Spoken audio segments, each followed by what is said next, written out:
la reine Elisabeth II a embrassé et a cherché à protéger la princesse Margaret à la suite de la rupture de son mariage avec Lord Snowdon, selon un majordome royal.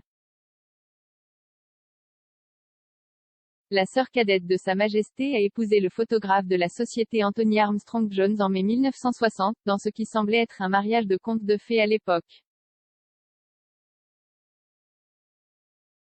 Leur mariage a d'abord semblé être un mariage paradisiaque, un ami disant à l'écrivain Anne de Courcy qu'ils pouvaient à peine se tenir la main. Conduit à leur divorce en juillet 1978, la reine n'a pas tardé à jeter une cape de protection autour de sa sœur alors qu'elle traversait le douloureux processus de séparation de son mari.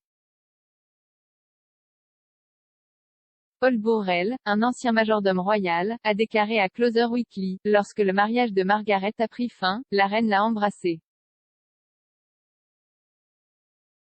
Margaret passait les week-ends au château de Windsor dans des chambres proches de la reine, qu'elle avait spécialement décorées pour elle.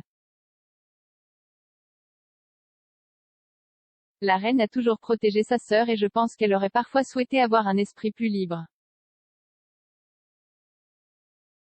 Lord Snowdon a fait pression pour qu'il se sépare de son épouse royale, après la publication de photographies la montrant en vacances avec son amant Roddy Llewellyn, de 17 ans son cadet.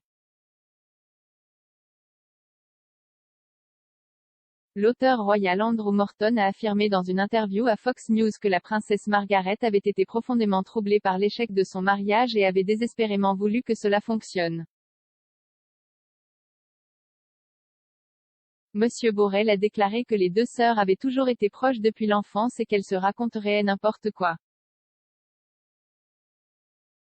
Ils avaient des personnalités différentes, Margaret étant davantage considérée comme un esprit libre que sa sœur aînée. Bien que leurs personnages soient aux antipodes, Margaret croyait que les deux se complétaient.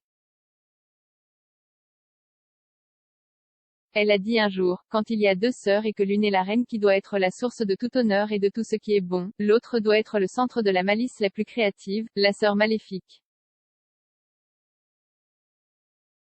Monsieur Morton a déclaré dans un article pour Page 6 que la reine et Margaret étaient liées par un lien primordial fort. Au cœur de leur relation se trouvait le profond sentiment de loyauté de Margaret envers sa sœur.